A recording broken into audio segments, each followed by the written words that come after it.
Yes, people. We are back live. We are back live on the Sarcasm City TV YouTube for another edition of the Manchester United Chelsea podcast. Man United podcast beats Ballers at the Bridge podcast, where we talk all things Manchester United and all things Chelsea. Chelsea just about half an hour ago knocked out of the FA Cup by Brighton, losing 2-1 on the South Coast. So we'll be discussing that. Was it one of Chelsea's worst performances? Is Maresca under how much pressure is Maresca under? That's what we're discussing. Are certain players not doing what are they supposed to do? Is Cole Palmer, etc., not doing what he's supposed to do?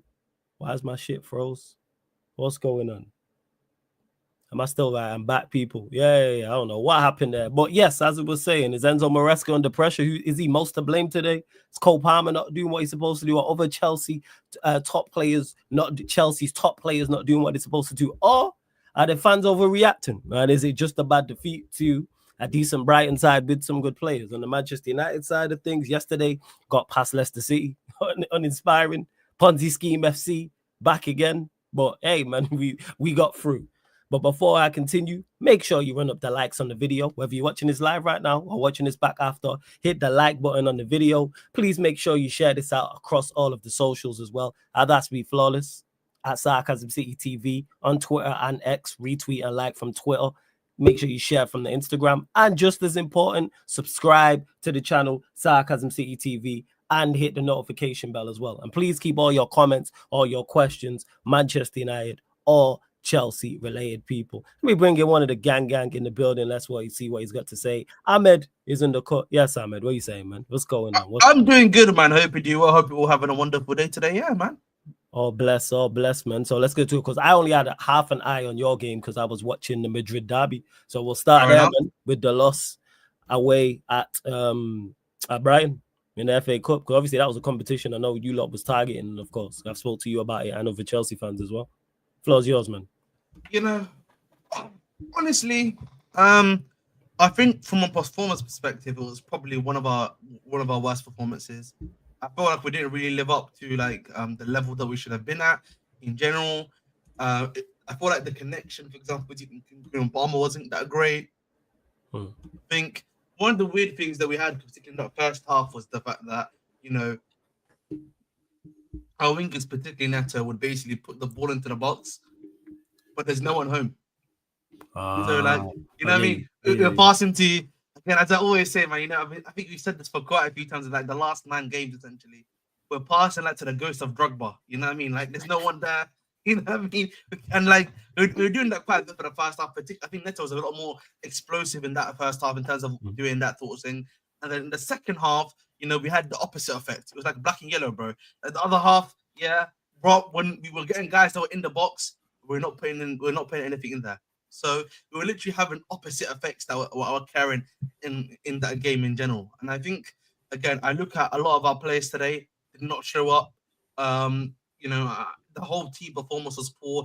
And I think something that's worrying me, Flawless, is that I don't know how to explain this. It's like our team currently plays 1 game a week, right? You know, Conference League's not until March. We basically have 1 game a week, barring an FA Cup midweek fixture or like a Premier League midweek fixture occurring. And even then, I don't really feel like that's an excuse either.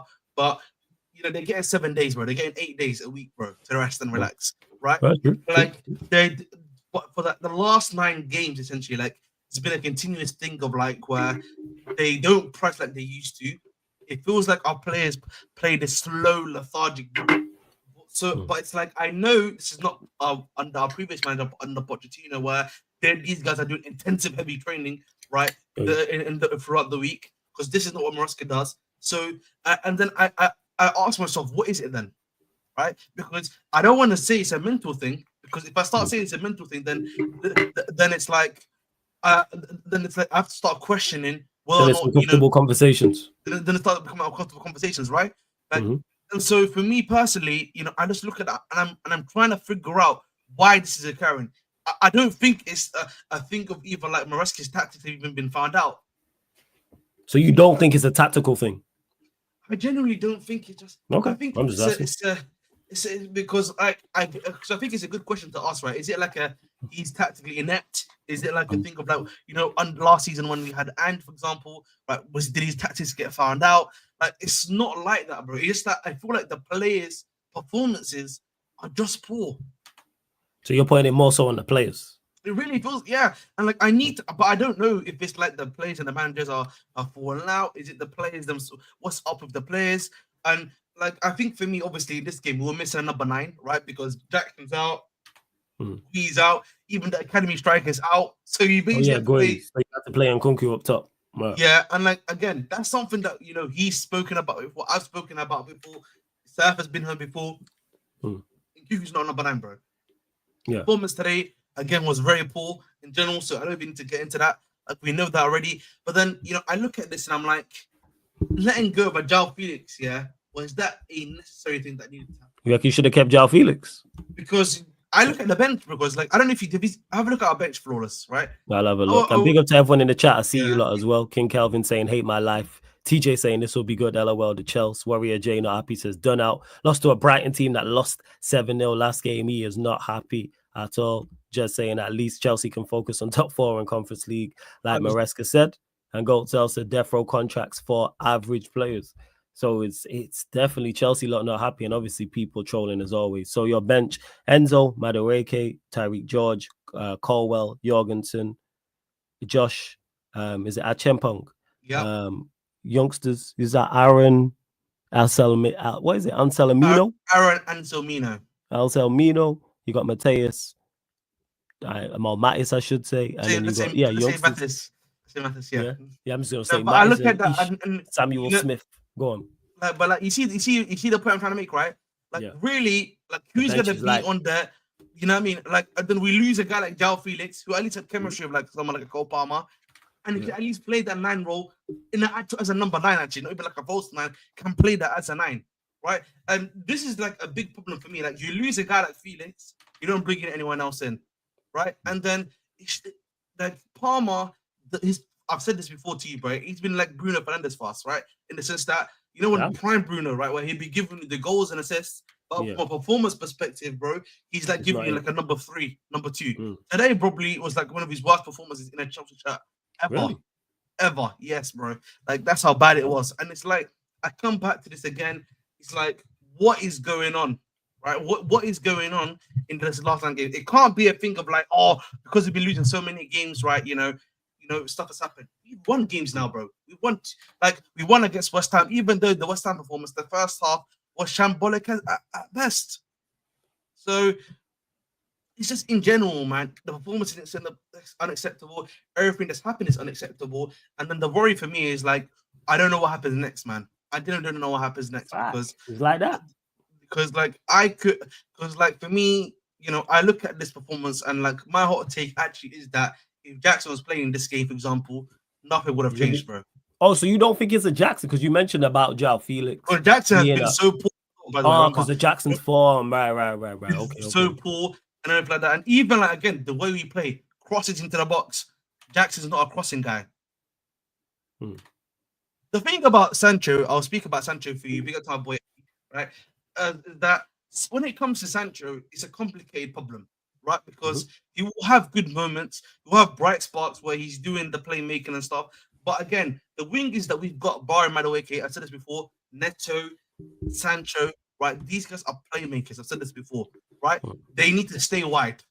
They need a striker in the middle, like a proper number 9, right? An old school version, big, heavy, like a Duran, like what's it called again? I'm already want to be a good example, even a Delap, right? That's the sort of strikers they need in our team. The problem is we're doing this for us. We're playing a system which we do not have that number 9 for. Right? But I think from a Sancho perspective, again, he's been poor in the sense that he's not being his man as much as he used to, and he's not creating as many chances as he should be doing. But he's having moments and his consistency throughout the 90. I think is the right term that I would use when it comes to Sancho, honestly. Yeah, because Eddie mentioned it here. He said, "Speak on my on Sancho. It ain't sounding." So answering the question for him. Big up to Eddie though.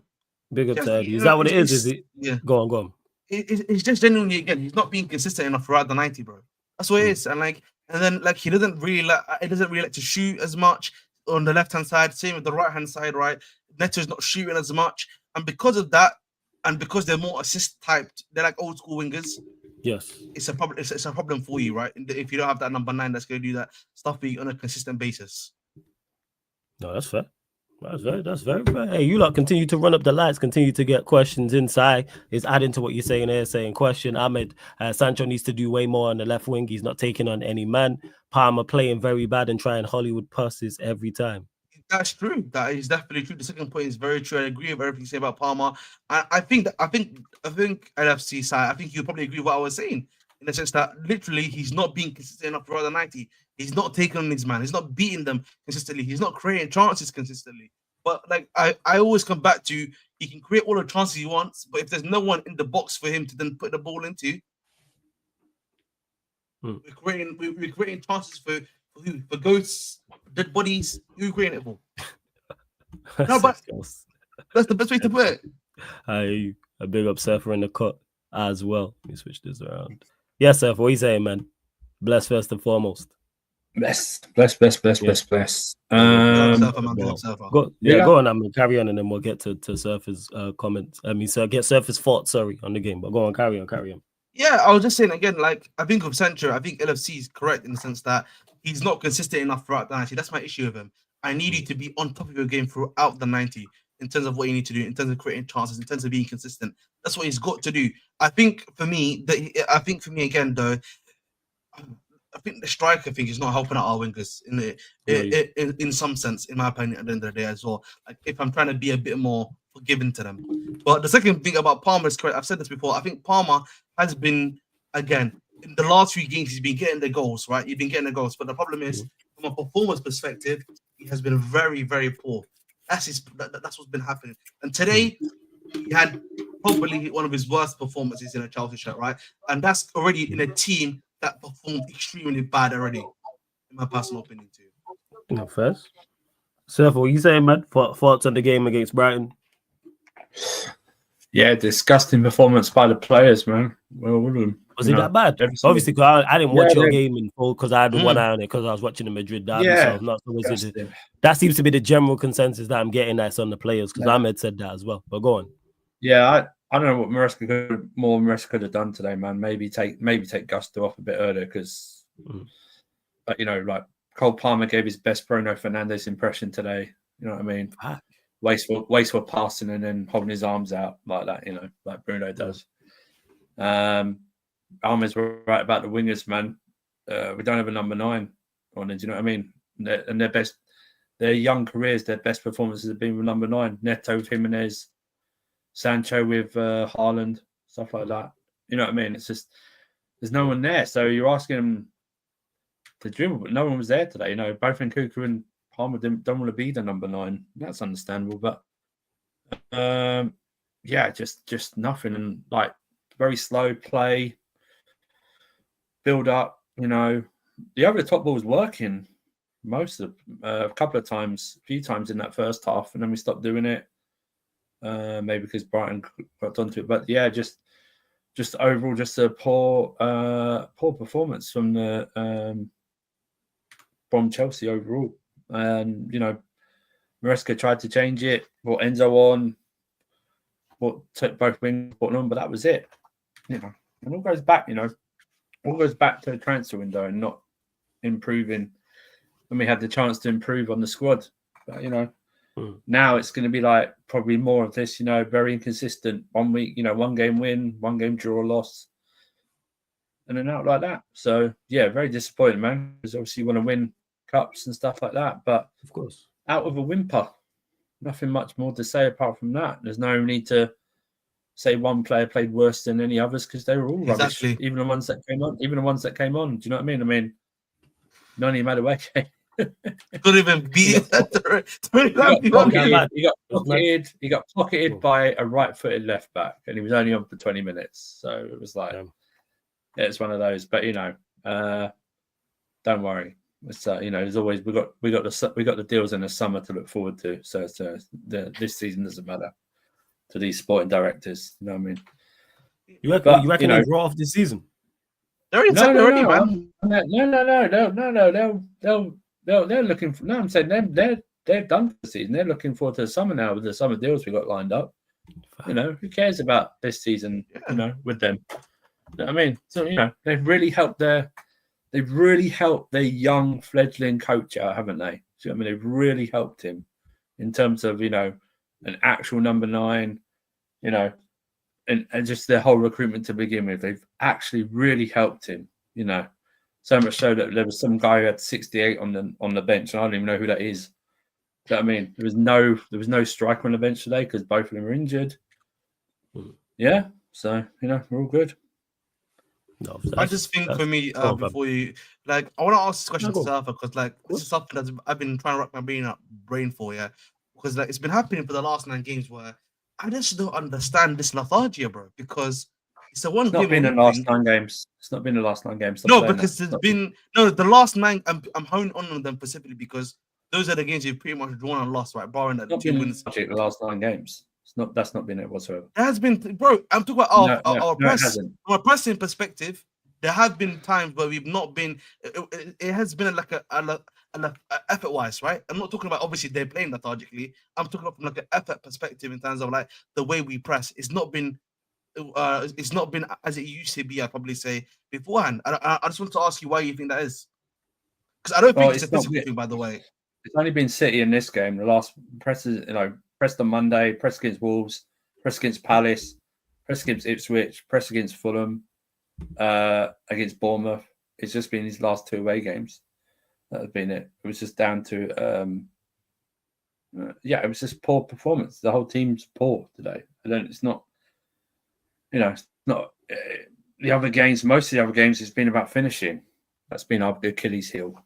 That is true, and some of them were down to Resca's slow substitutions and stuff like that. But today, there was no lethargy and you know, determination on Monday. You know, after he made those quick subs in the second, it was all, you know. So where did that go for today? You know, that's what I want to know. And I just can't believe he would go. Well, maybe he did, but maybe he needs to be asked, like, why was the pace so slow today? It's not even lethargic. It was just the pace was so slow, and the pressing's not going to work with Nkunku, and we know he doesn't press. So the press is led by the front man. The front man's not pressing. They initiate. And how can you really press when both wide men are so wide? You know what I mean? How are you supposed to press? You can't, can you? You can't press with wide with. He's saying like that. That's the thing, isn't it? Like the one thing I can't. That's fine. That's fine. Yeah, you can set them up like that, but pressing. I don't think the press would have been a problem if we'd actually passed quicker and played quicker, and hit the ball over the top as more times than we did. We should have done what City did to us and just hit the ball over the top, because that seemed to be working against Brighton. I mean, and Kuku got through, KDH got through a couple of times. We just didn't take full advantage of it, you know. No, that's fair. And big up Dunsey in the chat. You two both still backing the manager though, because Dunsey's asking it. Yeah, because he's not. Listen, you say what you want. He's not. He's doing a miracle job at this moment in time for me, in terms of it's his first season. These sporting directors have hung him out to dry, literally, in terms of the recruitment. And the ownership, Leonard's hung them out to dry because they employ these sporting directors, and they've given into their vision of how they think we should recruit and everything like that. Is there some mistakes that he has to that he's made? Yeah, sure, but we should have expected that. You know what I mean? Like I said before, in his previous some of these games, yeah, you can blame Maresca in terms of his subs and everything like that. I don't think at the end of the day, Donsey. Like we've known the manager is like a disciple prep. He has one main way of playing. He may tweak it every now and then, like slightly and everything like that. Like this is his way that he plays. The ownership knows that. Everyone knows that. They should be the ones that then back him and get him the plays to make sure this style of play works on a consistent basis. That's all it is. And he had to change it today anyway, because he had no number 9. He had to change it exactly. Exactly, and so for me, you didn't even have a youth striker on the bench, did you? No, all injured, bro. No, injured. That's what I was telling you. Wait, is it just Jackson and Guehi? They're the 2 options, or is no? It's You got Shimaheko, who's a really talented guy that's coming out of the academy. That's like really highly rated. He just came back from injury this week, so he's not going to start. Okay, right? yeah, fair. Like But that's the whole point I was he's saying really during the young. transfer window.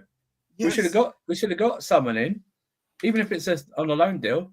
They wouldn't have this issue. Do you know what I mean? They don't talk to me about no one loans. on the bench. But that's the problem for all us, right? Because like I think a lot of us has been saying this, right?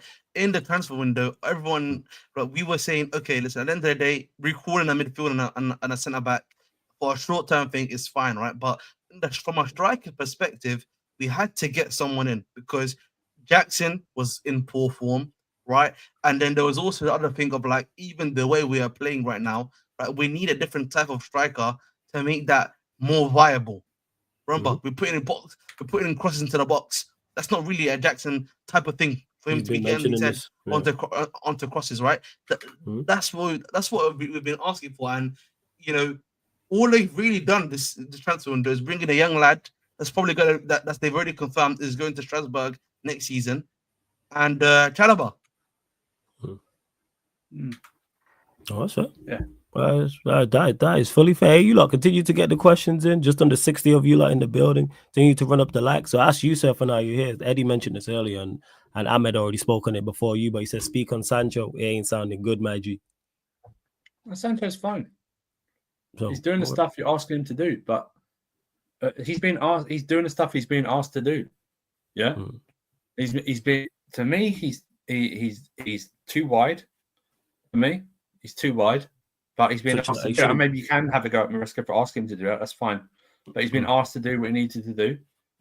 We've done a couple of things in the second half, which is good. But he's been asked to do things like, it's one of those things. No one was talking about him during the run we were on because he was playing well. You know what I mean? Yeah. That's all the whole thing.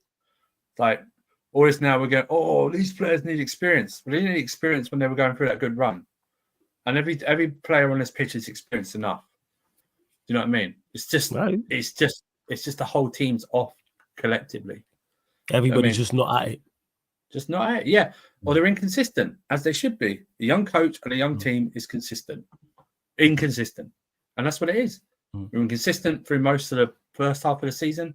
We've been inconsistent since the Everton game. Or after the Brentford game, we won 2-1. You know what I mean? I mean, everyone goes, oh yeah, you've won 2 in 9 or whatever, which is fine. But we lost 3 in those and drawn the rest. Do you know what I mean? I mean, it'd be a lot different if we lost most of those games. Then I would be really going in. But this was the whole point that I said earlier on previous shows. Because this team and him have gone above people's expectations, even Chelsea fans. Now it's plateauing into more what I thought it would be an inconsistent coach and team. People are freaking out. And that's the problem. So I've always said, after the transfer window, you didn't give me a goalkeeper and a striker that I rated. Top 4 race, and I even put 6 at the start on Cash FC when we did our thing, because the manager was the biggest question mark for me. And unfortunately, you have to take, when you hire a manager like this, you have to take their inconsistencies. He's never been in this before. You know what I mean? Sure. So what do we have? So you can blame him for not quick subs and stuff like that. That's absolutely fine. But you would have thought. Now, logic dictates, and you have to take logic. You can't use logic with these sporting directors. Doesn't work. But you would think, got a fledgling manager, only really had 1 full season. I'm going to prop him up and back him as much as we can. Exactly. But no. Let's just whatever the fuck they're looking at. I don't know. Because Sam is right, because this is the thing. Because I had predicted our club to be 6. Obviously, when I predicted us to be 6, that was obviously when Neta hadn't come in and everything else did not come in, right? And even when they came in, I was a bit more positive. But I said this year, when in the January window, I said we need a striker. I was like, even Jorgensen, I can from a short-term perspective, Jorgensen coming in, Chalobah coming in, maybe a Leicester coming in. I think from a short-term 6-month perspective to the end of the season, they can help you. But what you need to cement yourself to get that 4th and 5th spot was that striker position. And particularly when you know the manager needs help. You know, when you're a Surfer City, when it's a young guy, the first season in the EPL, he needs help. And like, we're not even doing that, bro. We basically let another striker go in terms of Felix, even though I know Surfer doesn't rate him, even me to an extent. I don't really think he's that effective. We let him go, right? We've let all these guys go. Why are we not bringing in one more person to just finish that job for us? You know what I mean? Why do we have to wait to get top 4 before we even decide to do these sort of things? Yeah. Because now, No, and also, go ahead, bro. Oh, sorry. Go on. No, because I was just saying, like, because now all this could genuinely be the thing that just basically haunts us, right? If we finish 5th, if we finish 6th at the end of the season, right, you're gonna have a nightmare of a fan base anyway in general, because you see how they're reacting right now online and everything like that. Yeah, but then you're also hurting yourself because you yourself have come out and said, "I need top 4 football." So you're not even reaching your own objectives that you're asking for. Exactly. Yeah. You can't say you want top 4 football and then don't back the manager with top 4 like transfers. Do you know what I mean? Because I know what they'll do now. Every transfer, if these guys are in for long term, every transfer will be 1 or 2 recognizable names, and that will keep people. Oh, we got him, like Neto and Sancho, right? This summer, recognizable names. Oh, we got them real good, but then the rest are like opportunities and shit like that. And just Warriors thing. I don't know who you tried. There's no one else. Who are we going to throw in like a youngster? There's no one else. There's no one else. There's literally no chemistry, but genuinely, there's no chemistry. There's no chemistry because they've hardly played. They've hardly played together. How are you going to build up like chemistry? Exactly. Even in training, you're not going to get the right chemistry because you're not going full pelt in training. You're just basically recovering and doing little things here and there. So you're not going to get the full atmosphere of that in there. And Brighton was so comfortable today. It wasn't even like that's what I mean. Brighton was so comfortable. It's like the goalkeeper had a nightmare at the start, and then we didn't even try and like pepper him after. That Verbruggen, that mistake is woeful. Yeah, why aren't you just shooting? Just shoot. And then Nkuku, I don't know what Nkuku's doing, man. I don't know why he's trying to pass the Palmer like that when he's in on goal. And it wasn't even a good pass. It was like a high looping pass as well. No, it was like, but we'll get the things. It'll be Klulek out. Oh, Maresca, we told you he's not good enough, and then all that shit. And it'll be like, okay, so what do you do? And then the standard shit will come out again. I said, okay, no problem. And now we'll probably see like Potter will get. We had Potter a couple of weeks ago. Now Potter will probably get bought up, even though he just beat Potter on Monday. Bro, we can what I mean? So that'll be this is worse than Potter. It's a piss off. I don't know if you know this. Someone put in the chat like someone put in the chat this chat or actually first time Chelsea were in the 4th round in 10 years. Okay, so you were okay with being out under the Potter 2 years ago? Were you okay with that then? The 4th round. The 4th round is worse than getting out the 3rd round, is it? You went out the 3rd round to like, things. Yeah, at least. At least Potts got to cup final, semi-final. Well, that's great, but I don't get rewarded for that. Do you know what I mean? I mean, losing to a final, you might as well lose in the 3rd round to me. Do you know what I mean? It doesn't matter. Do you know what I mean? It's like first place loser. Do you know what I mean? It doesn't say I'm not one of these idiots that will keep runners up medals. That's what that's why I love Mourinho. When Mourinho gets a runners up medal, he throws it away. He doesn't like runner up medals. You know what I mean? I think that's for losers. My thing was is it just to go to the cup? Absolutely. But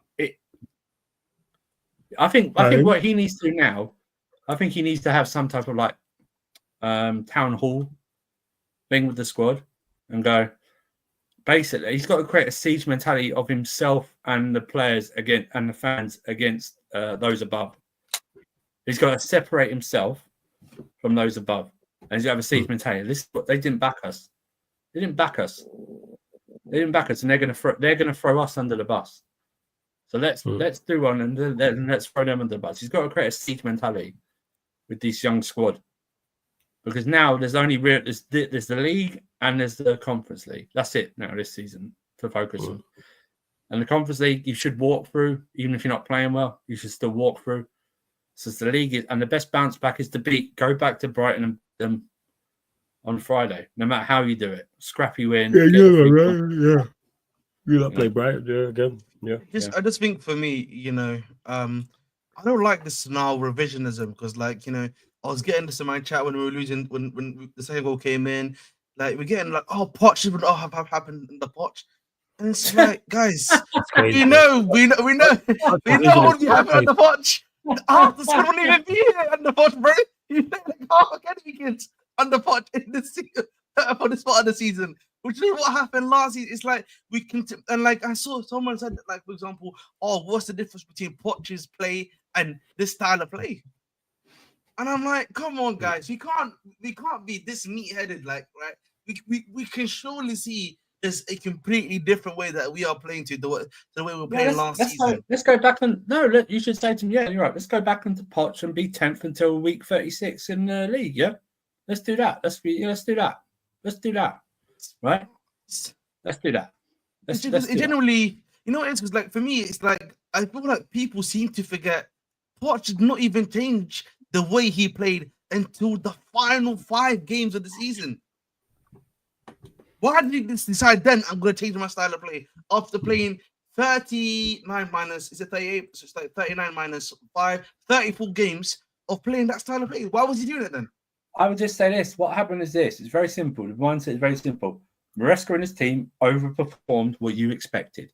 And now because you put them on a pedestal they didn't belong on, because they've now dropped off that and actually plateaued on their actual level inconsistency, you can't handle it. That's what it is. You can't handle it, and now you're rewriting stuff. To ever try and put a positive spin on the Poch season last season, you're fucking mental. All right?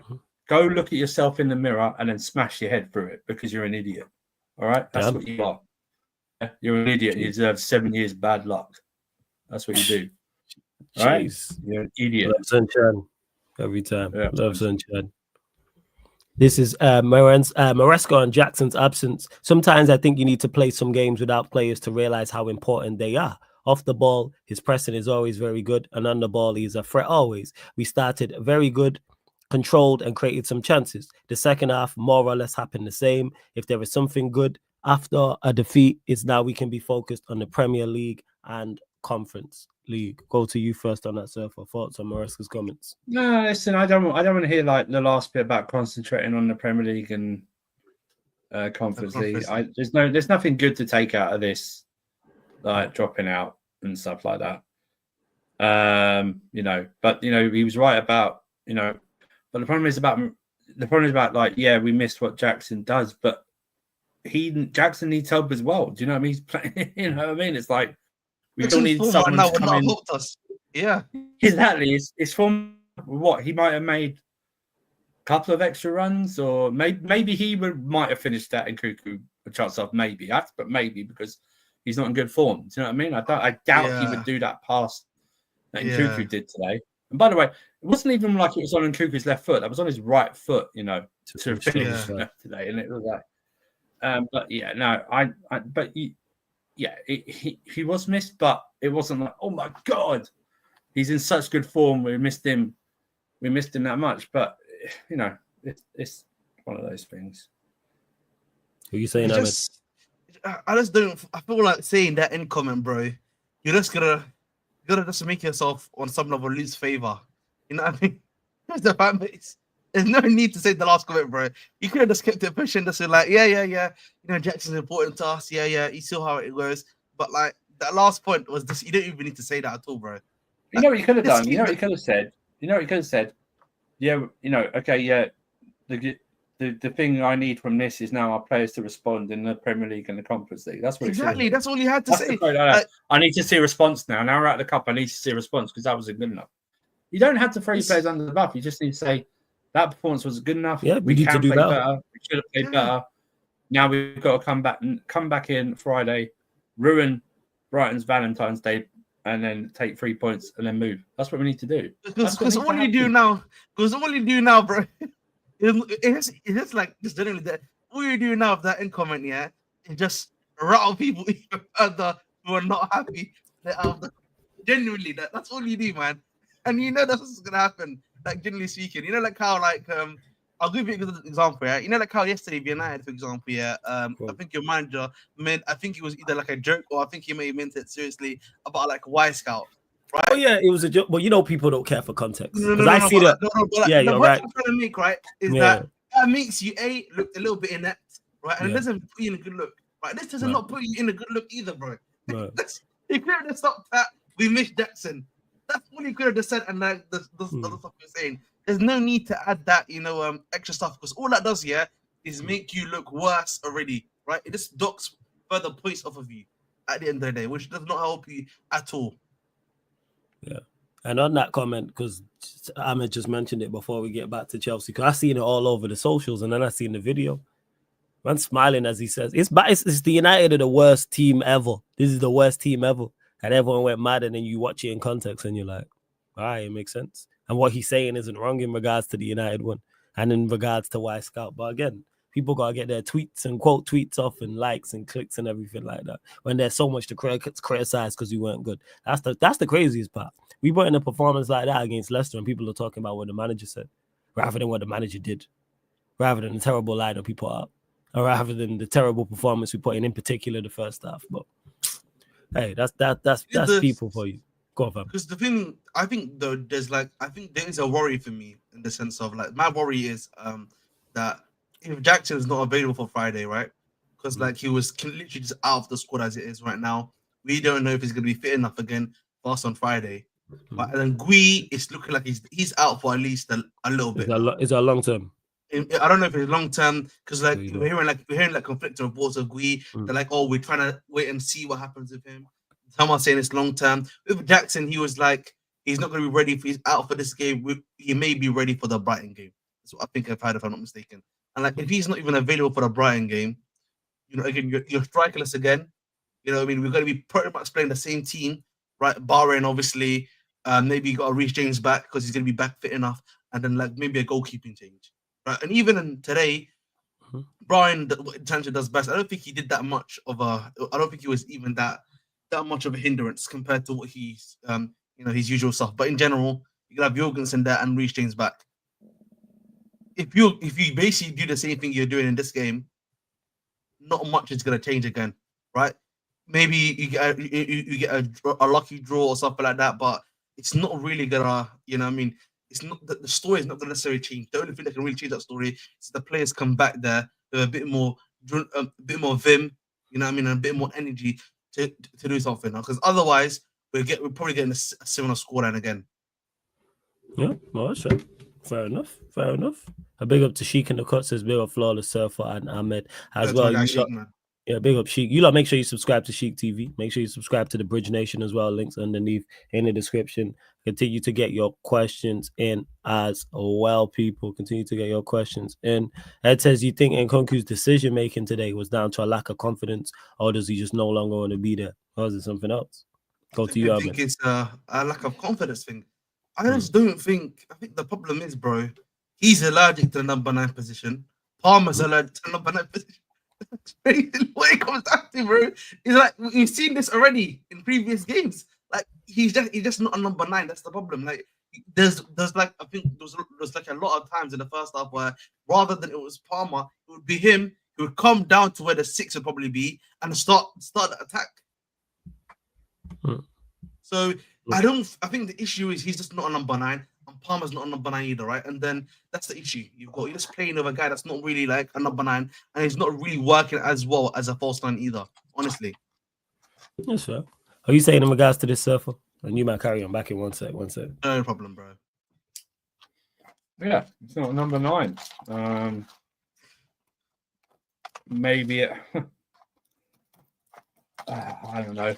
It's one of those. It's like Xerxes at Man United, isn't it? Number 9. Exactly. Like I was making a Havertz at Arsenal, not a number 9. Yeah. You know? Funny enough, we did actually see three strikers at Brighton that would get into our team, by the way. John Pedro.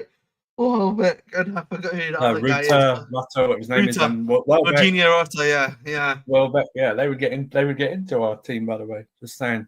And it goes back. I want to thank the sporting directors for buying Lloyd Kellyman from Villa in the summer when you could have bought Turan for about 40 million. when he hadn't signed their 6-year contract. I want to thank them for that. I really want to thank them for doing that, bro. And in the winter window as well, when Galatasaray were signing Morata, you didn't go and just try and buy an Osimhen or something like that. I really want to thank you for doing that. Yeah, it's the hand. It's unfortunately it's the hand Maresca's been dealt, and he's got to try and do something. Whether that is even change formation or something like that. Do you know what I mean? While this is happening, to try and get the best, try and sort it out. Maybe play 3 at the back or something. I have no idea. Do you know what I mean? It's like play a flat 4-3-3 or something like that, or maybe even push and have Palmer as the false 9 and having Nkunku on the bench. Do you know what I mean? And then swap them. Do you know what I mean? Like that, because everyone's going, oh, well, what if we had João Felix? It'd be the same with João Felix if he started today with Palmer and that, because he doesn't want to be the number 9 either. Do you know what I mean? It'd be the same. I know what you mean. It's I just think our issue is fundamentally just got too many 10s. That's what we're dealing with, and it just comes back to, again, a lot of our problems come back to 2 people up top with Stanley and Stewart, bro. And it's just like how they still remain in this job is just beyond amazing to me. It's beyond amazing. They're doing a great job, man. They pat themselves on the back. They do a great job. That's what this comes down to. It just irritates me a lot more because, we're kind of again in a similar situation, where we're setting up managers to fail again. We're setting up managers now to fail. You know what I mean? The manager's the guy that's basically living and dying by the sword, not the 2 sporting directors, bro. Honestly. That man says, since Sancho positions himself too far on the left, should Maresca instead play him as a false 9? Yeah, because Eman asked earlier as well. Who would you not like to see as a 9? What other options would you like to see? But the thing is, I've made this joke already. I said Sancho number 9, Neto number 9. Even who's the other guy that I was making a joke about? Madueke number 9. I put Madueke at number 9. I wouldn't have him as a winger. That's what I'm saying. We make these jokes, generally, that's what might have to happen, bro. That's what might have to genuinely happen because, it's not what everything else is not working out. Yeah, that's what I'd do. I'd turn him into number. I'd turn Madueke into number 9. That's what I'd do. No, that's fair.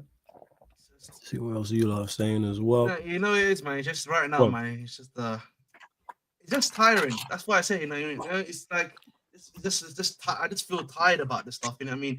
It's always, high, low right now.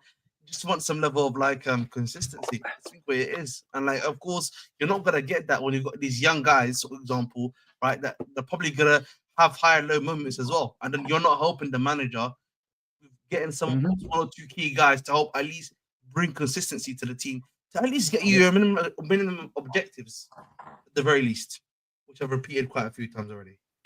Do you guys think these sporting directors survive to next season if Chelsea fall short of the goals set for this season? Do you think people turn on the directors, fans? Obviously, the directors ain't going anywhere, but you think the fans can turn on them? But the reality is, that's not going to roll us. Is that as long as they do what the ownership wants them to, they're always going to be here, bro. Yeah, I don't think it's the ownership wanting this. Sporting directors coming because the ownership didn't do this summer. They didn't do this in the summer of 22. They went all out with the big names. This is sporting directors. When you hire sporting directors, you hire them because they pitched you a way how to run a club in terms of the transfer strategy, right? The same what happens. The same with what Michael Edwards did at Liverpool. FSG didn't make those transfers that Klopp wanted the urban legends. Klopp wanted Goetze and someone else, and he bought Salah and Mane. Yeah, it was Goetze and Bram. Ed Woodward did the transfer strategy at United for all them years, not the Glazers. They don't care. They just want money. Do you know what I mean? Same with the guy before Ed Woodward, Martin, whatever his name was. He did the transfer strategy. So, I always think that, obviously owners want to make money, but you want to make money on something being successful. The brand being successful. You know what I mean? You want to be associated with a successful brand. If they don't get Champions League football this year, then they're not going to get the sponsorships or different kind of sponsorships they want. not going to get the right kit sponsorship. Because remember, we still haven't got a front of shirt sponsorship still this season, right? Surely you're not fighting that on next season. Well, Chelsea, surely you not saw that out. No, because they price themselves out of it. They're asking for too much money. They wanted too much. That's what it is, that's what it is. You know, so it's a coming upon them, and maybe maybe Bowley needs to do that to repair his reputation a bit with the ticket things. Even though I don't really care about that because I don't go, so I can understand why people are upset who do go to the games, but I don't care.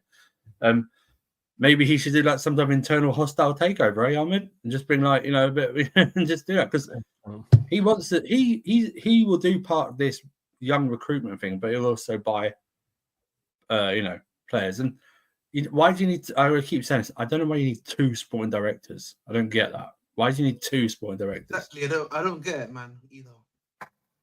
I don't get it. But will they survive? They shouldn't. So did you see the fans turning on them then? Even though that these fans like they're only real fans are the away fans, but you haven't got 40,000+ away fans like the away fans. So I don't even know why the challenge, Roman Abramovich. What he sold it to these guys. So why are you blaming if you don't like the owners? Then why don't you blame Roman for selling to these guys? Oh no, because you'll hear a conspiracy theory saying Roman didn't want to sell to these guys or something like that. Do you know what I mean? But exactly, you haven't got 40,000, and they want to raise 15 grand to do a banner for Chalobah and some other players, or some idiots want to raise banners for that racist minerals guy. Do you know what I mean? For something, do you know what I mean? So it's like, it's just stupid. Do you know what I mean? They're not going to protest. And like I said, the only way the real protest is not even chanting; it's actually just walking out in the match on a live in a match. Walk out. Even if you're winning, walk out. Walk out. Pick a minute, whatever, and walk out. Or have a banner that says something about get Winstanley Stewart out, or make changes, or hand leaflets out. Because tell you right now, billionaires aren't going to care about 200 skinheads in West London shouting outside Stamford Bridge, because that happens every other weekday. So what would make a difference now? Do you know what I mean? Or like there'll be we've seen it, innit? There'll be people that are protesting, and they'll be either going to afterwards or coming from the club store afterwards, or wearing a new club kit or something like that. Yeah, don't give them your money as they're wearing a new club kit or something like that. Do you know what I mean? It's like they're honestly, the online fans, they're such like honestly, they're just pussy ups. A lot of them, man. You know what I mean? They're just crazy. They don't. You want to see proper protest? Look at the Dallas Maverick fans. That is proper protest, and I'm not condoning it. But when you are hearing that the GM of Dallas Mavericks has to get like higher security for his house and his family and stuff like that, that is proper. That is proper fandom right there. They're not your boo. We want them out. Nothing will happen. But then would they sell out? Would they sell Abramovich out if we'd scraped a 1-0 win today? No. They wouldn't have said Abramovich today. I don't know what Abramovich. What's he going to? He's not allowed in this country. He's not going to own. He's not going to come back and own Chelsea. They've still got his money from the sale. They need to realize that. I don't think they realize that for us. Not for us. South, right? All that Abramovich ain't coming back. Like they keep on trying a guy's name that's not coming back. Like we need to start focusing on what can be changed. Like, this is a big thing I've always had. Like we've got idiots online that are saying own us out. These guys can't leave your club for the next 7 years, bro. You cannot change who you have up top. But what can you change? The guys that are doing their job within the sporting directing position. Yeah, and we are not. You can get on the owners. Yeah. You can get on the owners for that. And why is Egbalia or Todd Bowley going to take any notice from a guy called Jellyfish 45 hair long or something like that on Twitter? You know what I mean? Or some random bald moron on his own platform, or even us, Flawless. As good as we are, even us. Why would they pay attention? Do you know what I mean? They're billionaires. I hear that. I mean, that's why I don't. When it comes to protesting, I'm just like, these guys. If we're not serious, let's not do it. Or go on, carry on. These guys deal with extortion, threats to themselves, threats to their family, blackmail, probably on a weekly basis. Exactly. You know what I mean? These guys deal with arms dealers. Do you know what I mean? In Saudi Arabia and stuff like that. Do you know what I mean? and other countries. We know they're dodgy or they have dodgy dealings there. So you don't become a billionaire like that without being like hedge funds and stuff like that, without being something dodgy. But I will say this: if Todd Bowley wants to take over and do part of what he's doing with the LA Dodgers, please fans go research that. I know he's got a minority stake in that, but him and his partners over there are doing something sensational like that. Then do it. I'm all for it, because Barley's decision to keep this recruitment thing, even though he didn't come up with it, because why would he? You know what I mean? He's not in football to begin with. Allowing the sporting directors still have free reign as they do is a crime, and it will cap what we can actually do, because this window and last window, summer window, there were deals there that were literally fell into our hands and we didn't do them. Yeah, trust me. Know all about that. Before you carry on, hey, big up to my bro Rants for the raid. So shouts to Rants every single time. Big up everyone who's joined over from the raid, man. Pay the toll as you enter the city, people. Hit the like button, man. Everyone who just joined over from the raid, hit the like button. If you were here before the raid, make sure you hit the like button. Make sure you hit the subscribe button on the channel, Sarcasm City TV. Make sure you subscribe to the Bridge Nation, which is Ahmed's channel as well. Link is underneath in the description. We'll add it to the title in a second. But yeah, people, make sure you subscribe to the Bridge Nation, which is Ahmed's channel. Make sure you keep all your comments, questions, either Manchester United or Chelsea related. Shouts to Eli as well. Good to see you, Eli, man. I hope you're blessed. He says, big up, fam. It's been a minute. Big up, Gunnar G. Matthew, obviously, good to see you in the chat. Everyone, again, who joined over from the raid too as well. Let's see what else you are saying. CP just trolling about Luca. You know what I'm saying? The CP guy, Anthony, saying here, smash the likes. MN saying that GM, not that GM, sorry. This from Andy says, are Chelsea lacking in wingers who can get goals? Is that a concern for you in regards to more goals from wingers, or do you think it's just a change of the system? Because I think that you have wingers who are capable, even though they're not goal-scoring wingers like that, they're capable in my eyes of getting more than they are, just in general. Well, the thing is, I was just gonna say, like, we have a goal-scoring winger, but I don't think he's good enough in the sense that he's basically Madueke, right? But it's also a part of it where the system, I don't think, wants our wingers to be maybe consistent goal scorer. Does that make sense? Yeah, I get what you're saying. That's not the aim of it. They're more facilitators and creative. They're really facilitators, right? Which is the thing. Like, I think for me, that is where our issues lie, right? Because we're creating more. Like, if you look at, obviously, not if we exclude this game and then I think the West Ham game, right?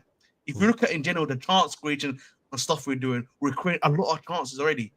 Right, for one guy, for like a Palmer, obviously to score, or like the guy in front of him, which is a striker, to score. So realistically, if those chances go in, our wingers do not need to be really popping in to be consistent goal scoring threats. Does that make sense, Lawless? Yeah, I get that. That makes sense. So I feel like that. I feel like that's basically like the best way to put it. If that makes sense. Right. Yeah, you're right. And you can go back to Maresca. I think he's got to make a slight change where he's got to ask one of them to become more of a goal threat. In terms of both can't be touchline or stick that far out. So, like, if you're playing, like, for example, today, I would have asked Sancho to get a bit closer, start dribbling a bit closer, get more like linking up with Palmer and Nkunku running off, maybe him doing the run, stuff like that, and have Neto out wide. If it was Sancho and Noni, I would Sancho, me and Creighton asked Noni to be a second striker and not be a winger because he's useless as a winger. He can dribble, but he can't do anything else. Just go in and shoot. That's my thing. Like, why don't just make him an inside forward? I've always said that. I said that since the Wolves game. Make him inside forward. Make him a competent inside forward, second striker. Even like we said earlier, I put him up front at this moment in time. I'd start Noni up front. I really would. You know what I mean? He'd make the runs and stuff like that, you know. But it's a problem that you can speak to Maresca about and go, you need to maybe do a tweak there now, because when you haven't got Jackson, who's a goal threat but he's not consistent, and you take that away, you need to do something else, and he needs to come up with it as quickly as he can, you know. In terms of trying to find out other ways, even if we're not asking him to find a solution where we smash teams 3 or 4-0, but at least you get more of a goal scoring threat. You know, that was the difference. Even like the great changes on Monday made all the changes that worked. More attacking threat, got Geary up, made an impact. Yeah, up there. Little things. It was little things here and there made an impact, and suddenly changed. And you saw the wingers have someone in there who could do something. Who was a target, but you know, it's one of those. Because like it's, I'm really heartbroken for Gui. I'll be honest, because like I really felt like he had like he had a good decent. He had a really great cameo, bro. He just had to get that sad injury, honestly. Because like I feel sorry because like it was sick irony. I said this at the time. It was the last day of the transfer window. We needed a striker, even before this, and then both our 2 front men get injured in the same game, and it was just sick irony. The sickest of all ironies that took place. Honestly, yeah. You know, it football seems to happen that way. When something happens, like even like cup draws, and there's like narratives about players going to different teams that, you know, they often like get to face them earlier in the league or like in the cup runs or something like that, or something that happened the previous season. The team gets to try and have revenge the next season, like in Europe or something like that. Do you know what I mean? It's like, yeah, it's the sickest of ironies. And, you know, I would have, I can't remember what film it is, but there's like,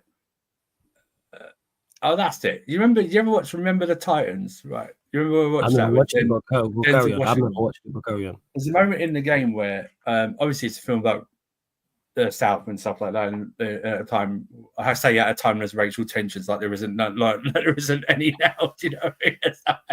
So it was an earlier time with racial tensions, but racial tensions, people are a lot more open about it. I hear you. Yeah, there's a point where the lead like white guy, the tackler, the defender, they all know that they're being cheated out of the game because the rest don't like the Denzel Washington being the head coach because he's black.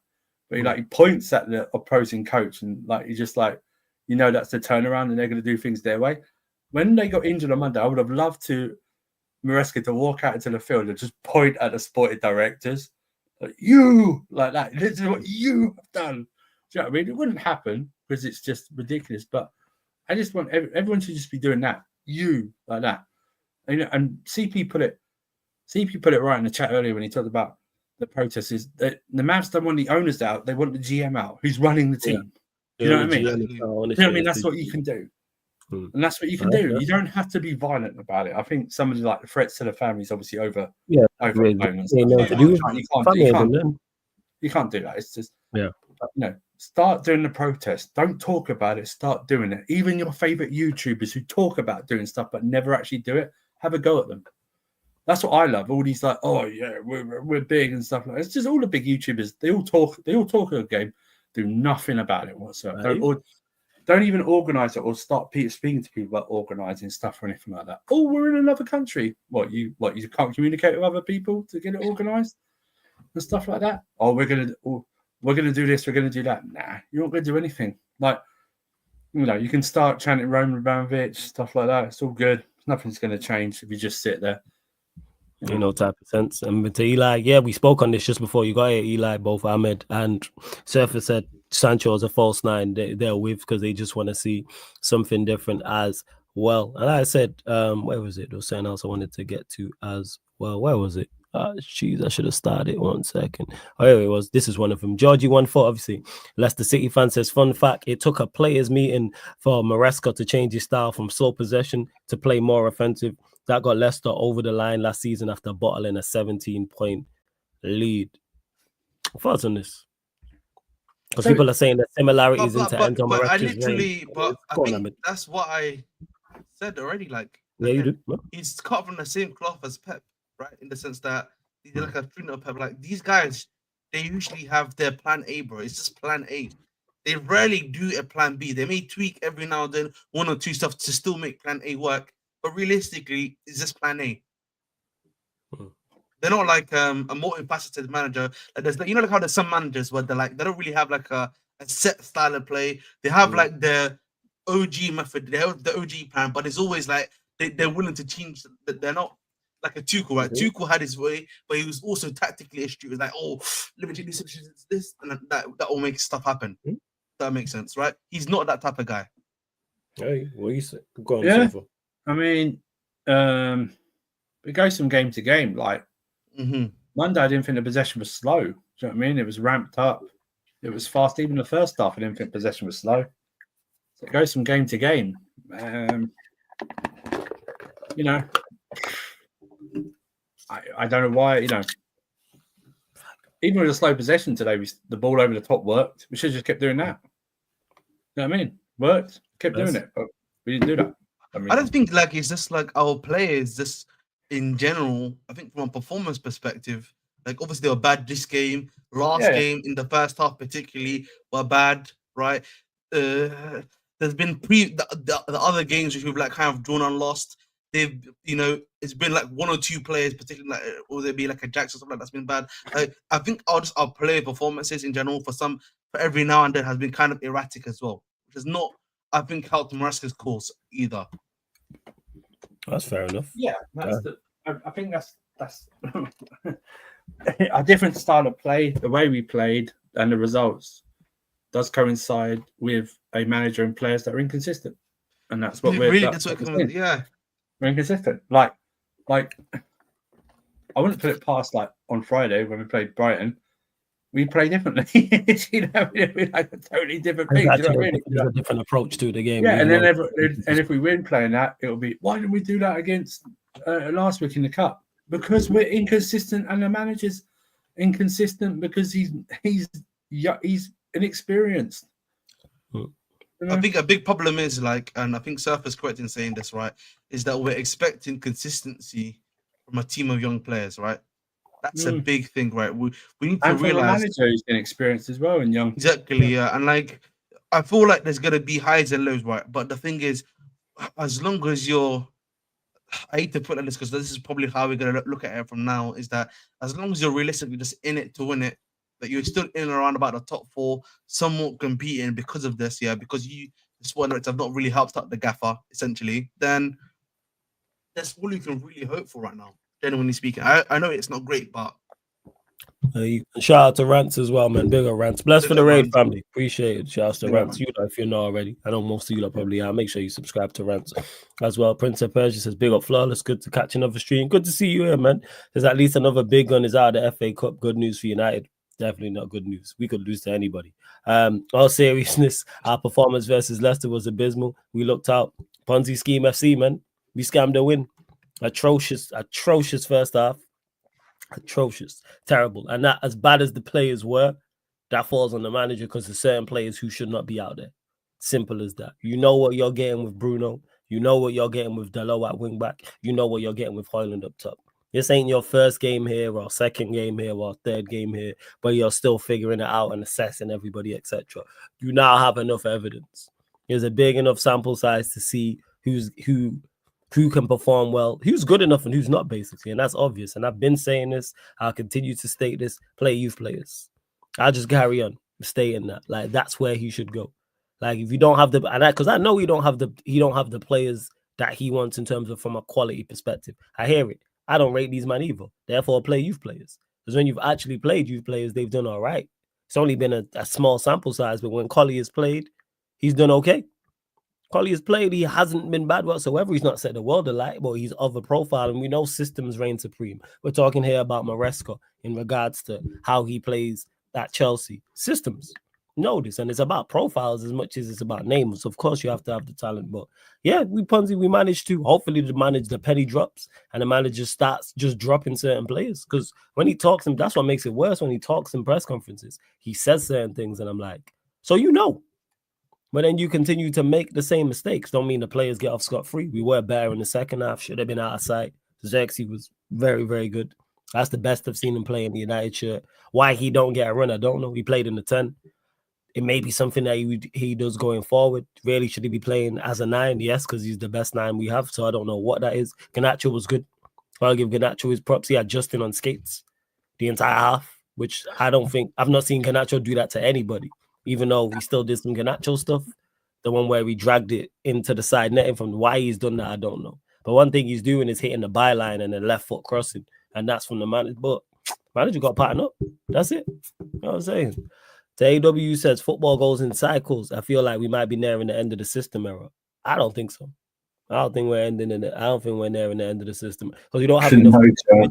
I think the problem is like I feel like people, best because they're seeing the way Nottingham Forest play, like it needs a system errors, and then bro, you look at bro, like again, look at the way Liverpool play. Look at the way obviously City play when they're actually the best, right?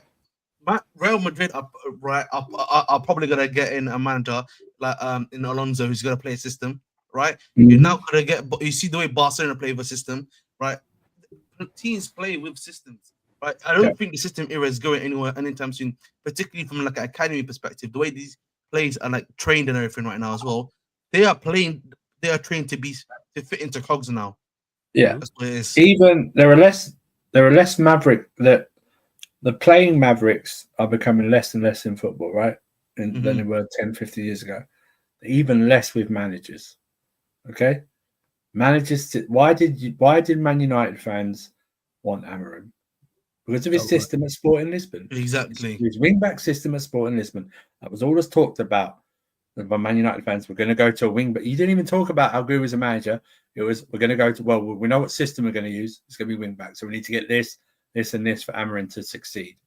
Not individualistic, like we're going far, but like when we bought, of course, we're talking about different time, but when we got Mourinho, we didn't discuss the system. We just say he's the best young manager up and coming. We didn't even know what system he played. We didn't talk about systems back in those days.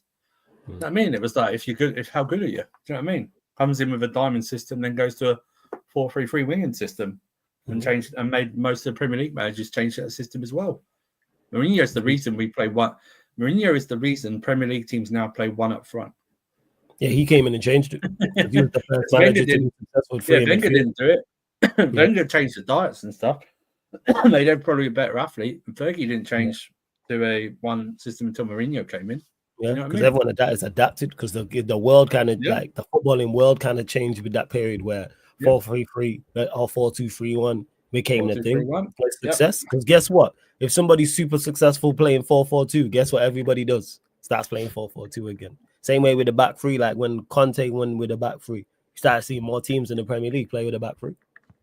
You do. Big up Nero, man. Young G. Big up to the Nero. Young G. Every single time. I'm so sorry. Before you man go, as a Chelsea fan, the two panelists here do not represent the majority of fans. Maresca is a mouthpiece for the owners, play worse than Poch. Just want to say this to you, it's coming home. Big up for the comment.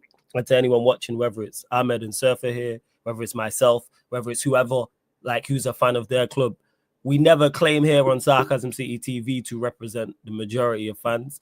It's just Surfer giving his opinion, Ahmed giving his opinion, myself giving my opinion. Yeah. Let me just clarify that. Sarcasm City TV is my opinions. We never claim to be the voice of the majority. Never that. So just the voice of the voiceless. We're not the voice of the voiceless, as you say. Let me just for that before you go. But 1 second, just one. I just want to get to certain else as well. And AW, big up for this, man. I appreciate it. Says big up Flawless. Haven't tuned in much recently, but glad to see the channel's growing. Appreciate the kind words, my guy. Go on, sir. Just wait to get to that. And just to go back, you don't represent the majority of Chelsea fans either. You represent yourself and probably about 8 people who think the same as you. Okay? You don't represent that. You represent yourself, and that's it. Okay? Because you probably have different ideas to the people you think the same as, okay? The majority, there is no majority. I'll tell you why it's not why most of the majority of fans think the same, or else there'll be protests happening. So for instance, majority of the fans don't all think the same. There's a big split. So for you to say that is very, well, first of all, hypocritical and borderline egotistical to begin with, okay? So, we thank you for your watching this. Hope you leave a like. That's all good. We never claim to be. I don't want to be like majority of these fans because my standards I want from 04 to 12. People talk about standards at this club. They have no idea what standards mean. My standards are 04 to 12. That's my Chelsea standards. Since then, our standards have slipped. Okay. Pre this ownership and this ownership have slipped. Okay. I don't even want to go back to the standards of 17 to 22 because those are rubbish. Exactly. Yeah, we won the Champions League, but that papered over the biggest chasm this Chelsea fan base has ever seen in their life. The biggest chasm. Okay? So we thank you, but, still continue to watch, but it's just our opinions. If you don't like them and disagree with our opinions, that's fine. No problem. But you don't speak for the majority of Chelsea fans either, and I wouldn't want you to either. Because, I'd say for saying, listen, again, I don't claim to be the voice of the voiceless, firstly. So I just hope people understand that whenever I speak, it's to speak my opinions. That's why it's called the Bridge Nation. That's it, man. There we go. Big up to CM Punk for that. But again, plays worse than Poch. It doesn't matter how you play, bro. At the end of the day, we need to get points on the board. I always say this. I'm pretty sure if you're a Chelsea fan, you should know this. We've had managers that play terrible football but would win us titles, right? I don't care about how we play. It's about, is it going to get me consistently points week in and week out basis? That's what I care about more than anything else. And again, him being a mouthpiece to the ownership, bro. Listen, Poch was a mouthpiece for the ownership as well. These guys are going to be, I don't think a lot of these managers now, I'm running the example of this, all these managers now, they are yes men, bro, to an extent. They're going to speak, their managers, there's no, this is not like the old days, yeah, where managers can just, say however they feel like, yeah, in what's it called, in press conferences, and then not accept the sack afterwards.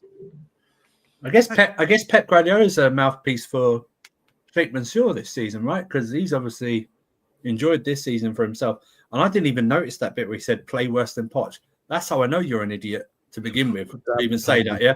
That's how I know. See, you had me so vexed on the first thing, which congratulations, by the way, is probably why you put in there.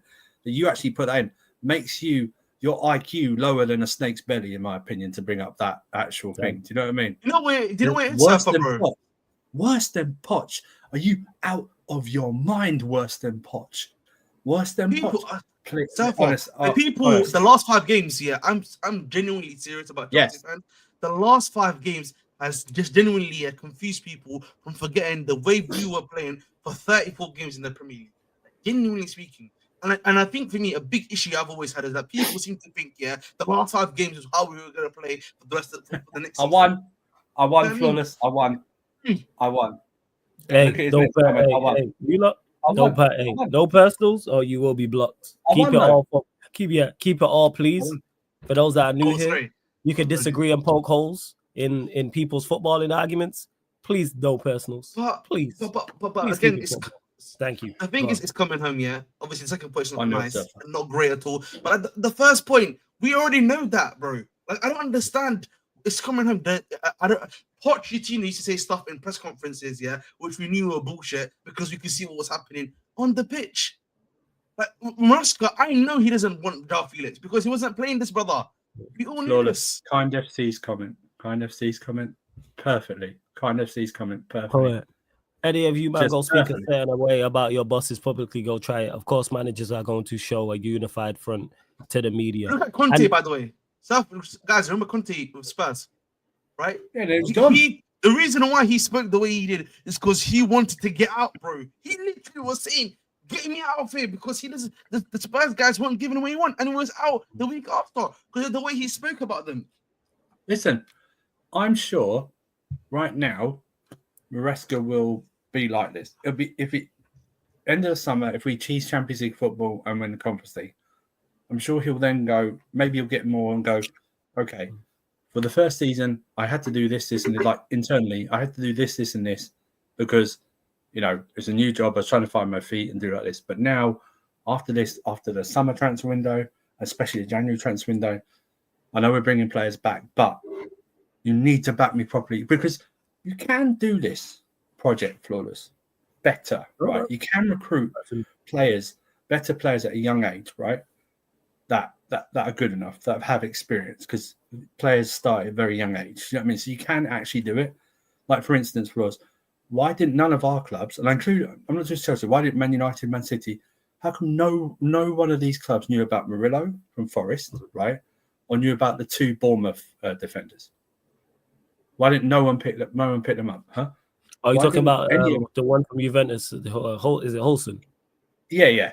Like how good he was, and the other guy, Zabani or Zabani. But there's no one out there. That's what it is. No, we got another one. We got another one. We got another one, Ahmed. We got another one. We hooked them. We hooked them first. We hooked the trolls. We got another one. Yeah, you got the trolls. Hey, Whopper, you're my guy. Whopper, you're my guy, but relax, please. But again, Yeah, we want to like, be I after think so my bad. Yeah. issue is, again, this is the problem, right? There is a difference, I always say, between expectations and reality, right? Expectations for me and Safa is always like, I'm pretty sure Safa agrees with me. I want to win the title, bro. Everyone here wants to. For all the United fan, his expectation is always probably every season I should be competing or win the title. That's what we all want to do. But the reality is, but then we have what we call the reality. What is the reality? Our sporting directors are not backing our manager, bro. We've got a young manager. We've got young players. Yeah. What are we then expecting from that, right? I don't understand. This is why, by the way, it really bugs me when people just shout stuff about stuff, yeah, and then they're like, there's no context. There's no context. Yeah, exactly. And why are we speaking the way I'm speaking? Why is the Surfer speaking this way? Because we understand the problems. We understand what's you're going supposed to, because it's because you're supposed to be a drone. So you're supposed to have no mind of your own. So you're supposed to follow a crowd. You're supposed to be a sheep. You know what I mean? You're supposed to be one way or the other. That's why if you actually listen to what I said, listen to what I said from the summer, I wanted these sporting directors out after the transfer window when they didn't get me what I wanted, and I said the biggest question I had. Ahmed knows that. On Casual FC, I had Chelsea 6, and I said the biggest question mark this for me because I couldn't get them any higher was the manager, and because I didn't know about it.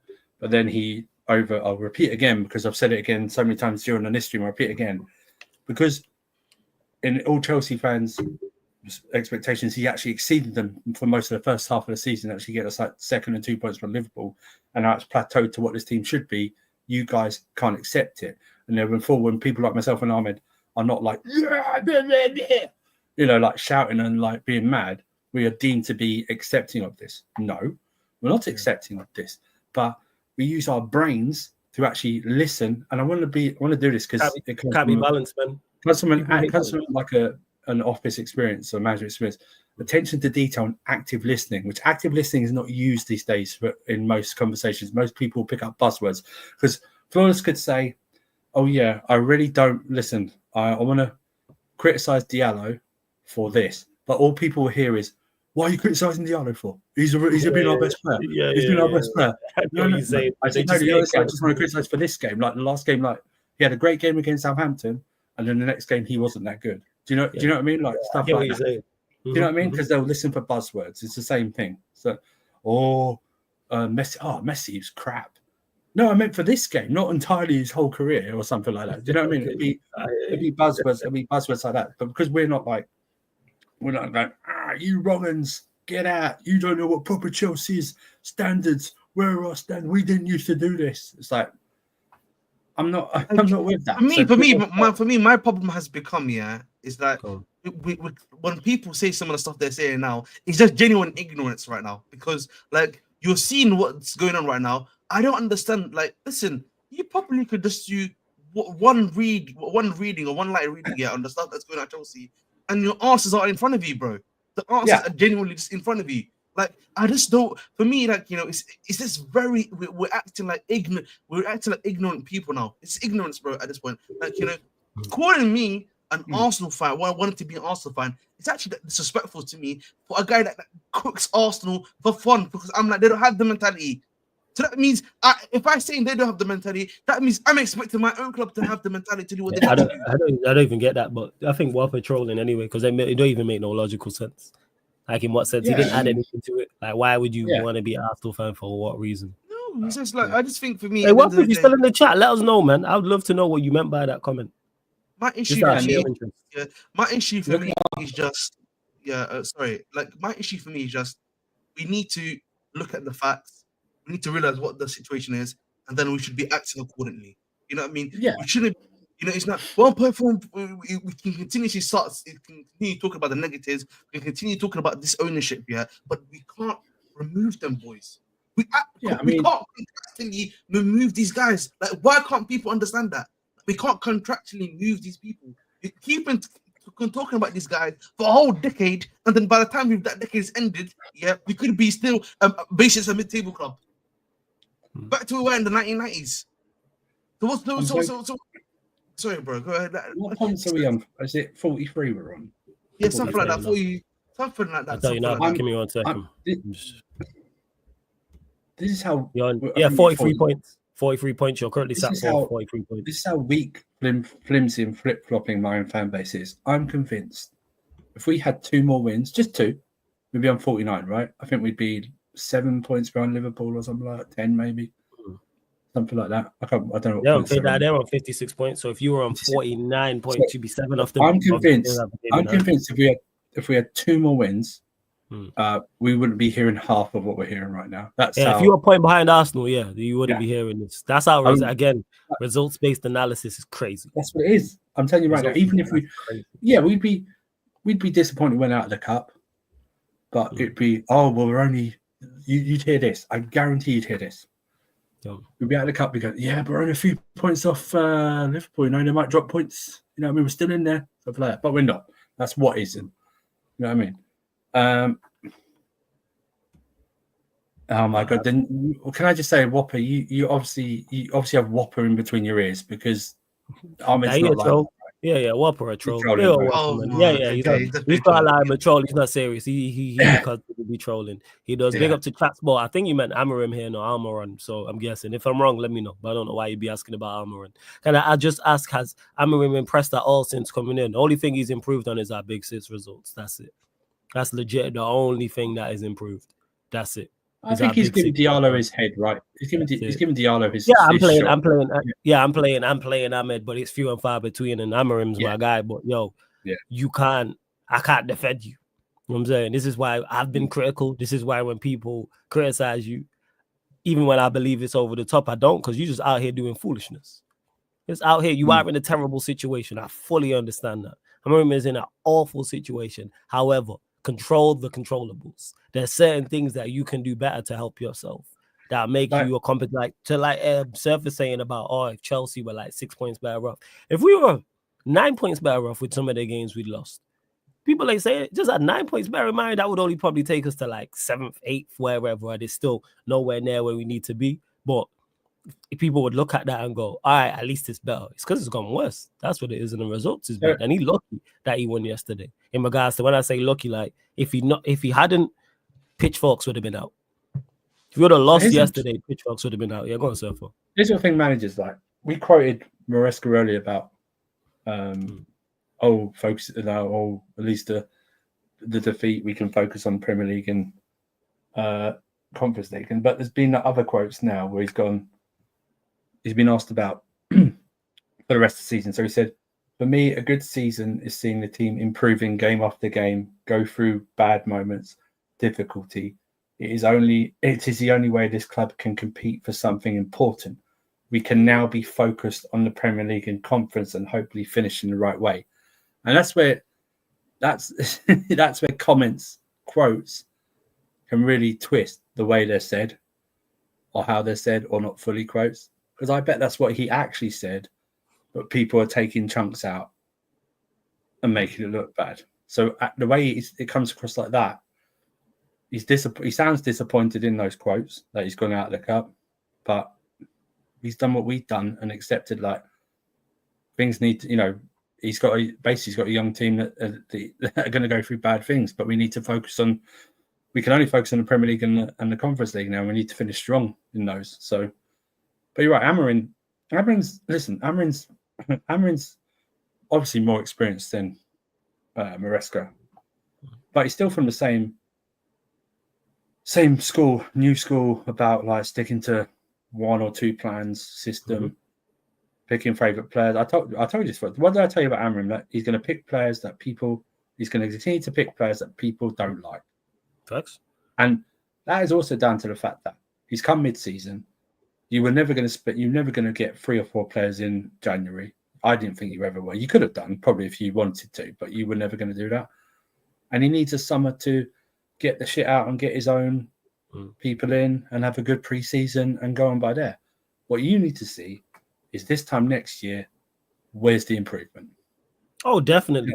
We definitely 110. Like, I'm not accepting of, like, because people have said, oh, like, say this carries on because you're currently in the Ten Hag bag of scamming results. And, like, I was joking about it, but I'm being serious when I said we are Ponzi scheme FC. Next season, we need to be a legitimate business. Not necessarily super successful, but we need to be a legit business. I'm tired of this Ponzi scheme shit. I'm tired of just scamming. Tired of cooking the books. And not accepting of it now, but I'm just understanding that it's probably going to continue because for whatever, this manager continues to make certain decisions as to why I don't know. Because like I've stated before, when he talks in press conferences, I know you know what's going wrong. I've heard you talk about players. I've heard you talk about play. Oh, he can't play here specific. He's mentioned Maguire. He's spoken about Garnacho. He spoke about Rashford before he left. He spoke about Bruno, etc., etc. Like, so I know you know. It's not like a Ten Hag situation where your decision making is being backed up by what you're saying in post-match and pre-match press conferences, but yours is different. But I said he ain't helping himself, and when you lose as many games as he has, you're going to hold criticism and hold smoke, and that's why next season there needs to be a vast improvement. And when I say vast improvement, I'm not expecting us to go. People talking about top 5 and saying that. No, just a competent unit who gets solid results. Basics. I'm asking for the bare minimum next season because the bare minimum would be a vast improvement because we've not had that in probably since the first half of Ten Hag season. The first half. I can't remember the last season we've had that I've been like, we've been good from start to finish. We've had good moments and good patches. 2 months here, 3 months here, maybe half the season here, but like from a overall perspective, like I'm just asking again, people, competent unit who gets solid results. I ain't saying win 5 and win 3 and 5. You know what I'm saying? 1 loss in 6. You know what I'm saying? I'm not saying we even have to be a free-flowing goal-scoring team, but make us a top 8 side. Bear in mind, that's dreadful in terms of overall, but it's how far away we are from it now. So the manager has to, and of course that ties into the board and Ineos doing what they need to do in the summer, because getting rid of players actually hasn't been the problem for these lot. I like the outgoings. The problem is the fucking incomings or lack of. Because we're already short as it is, and you've not like getting rid of Rashford. Great move. Fantastic deal. Loan, they're paying 70+% of his wages, 40 million option to buy. But how about we replace him? Just bring someone in. You don't even have to bring in I'm not even asking for a baller. I'm not even saying, oh yeah, go and get such and such. Loan deal. And I would have been, I keep stating this, I would have been cool. We would have brought in Dogu and brought in 2 or 3 loan players this window. I would have helped and said, at least you're trying to solve the problem short term and assist the manager. But like Surfer mentioned about the Chelsea board just not backing Maresca and not helping out, I feel our board does the same. But they wrote off the season. And then when you hear reports just a few days ago and at the back end of the transfer window, this window was more about clearing house, we're attacking it next season. How dare you? How dare you? Manchester United, and you're writing off seasons. The shit that you did. That's the craziest part. It's not like you've come in halfway and you've inherited the mess. You had a whole summer to sort out this mess. Whole summer. And refused to.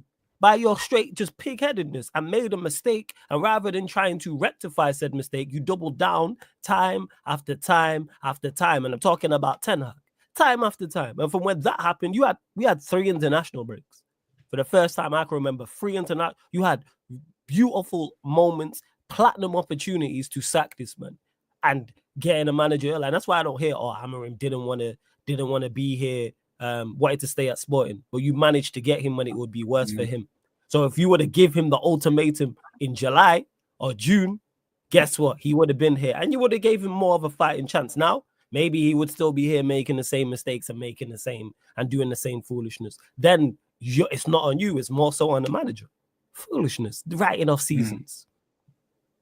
I've got 10 out flawless. Yeah. All right. No stress, man. Blessings, yeah, Ahmed. Every single time. Nice. Yo, promo your channel and know where they can find you. Links in the title, people. Bridge Nation. Go on. Obviously, if I'm under Bridge Nation, obviously make sure to like, share, subscribe on there. Just then, obviously, I'll watch along for now. I want to see the highlights. See it there. Next stream probably is going to be Thursday for the preview because we're playing on Friday, actually. Playing the early kickoff. Yeah. All right. Have a nice one, boys. Yeah, I'll talk to you, man, about the show still because the show will be the same time. So we'll just run it after if you, man, are about. Blessings, yeah? All right, blessings, Ahmed, every single time. Shout out to Ahmed each and every time. But yeah, just writing off seasons. Like, how dare you? You know what I'm saying? And how dare and people wanted me to back this. Yeah, You see, Jack. fans can write off seasons because we're emotional and we don't have much money in them. You know what I mean? But you can't do that after spending £200 million in the summer, bringing a guy and spending £10 million on him, and then ask him to fix you when you're in 13th. Yes. Do you know what I mean? You can't. And you're in the Europa League with no Champions League teams dropping into it this season, so it's actually more open than it has been since the inception of the competition. Do you know what I mean? So, and that's it. Yeah, and that's where I'm at. That's what it is. My problem with these fans talking about changing the playing style. Ten Hag changed after 2 matches. I want Ruben to play a style with the players who can play, not the nice ones. And that's where the issue lies, Olsen. I like the fact he stuck to the back three. Adapt. But play, I keep stating this, youth players. I know there's players in the youth that can play are just better profiles. Because it's a profile thing. Because 2 things youth players will do. 1, effort and application will be there. So because they've got a point to prove and they are just happy to be there, they will apply themselves 110%. The effort will be there 110%. And secondly, they will listen to instructions to a T.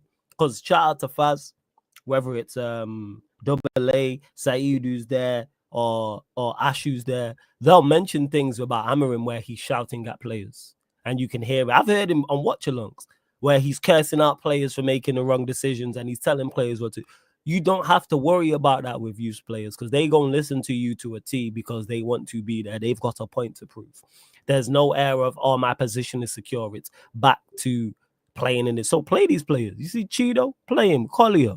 There's the wing back beginning with M. I forgot his name. Play him. We just brought in this Aiden Heaven kid from Arsenal. Play him. Van Gaal did it. And it worked for Van Gaal to an extent. Play it. And it will give you more leeway. So that's what it is. I don't have an issue with the system. It's more so the personnel. I keep saying this. The system to me is not the issue. You say, oh, back three, we're rubbish with a back four. Oh, well, we were better with a back four. Yes, we was, but we were still rubbish. We still broke all types of records playing a back four.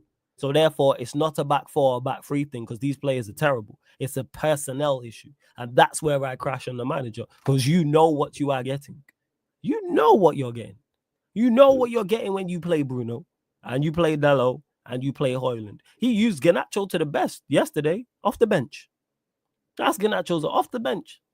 That's as much as limited as he is, as poor as a footballer I think he is, off the bench is where you are going to get the best from him. Don't now go and start him because he played well. Don't start him against Spurs.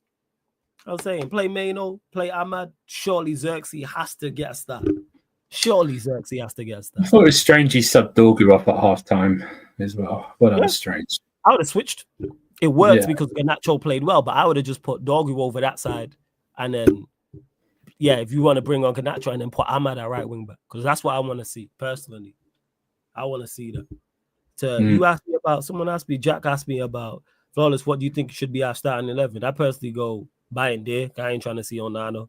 Yoro, Delit, Maz, with Yoro right-sided centre-back, Mazraoui, left-sided centre-back, Delit side, central centre-back.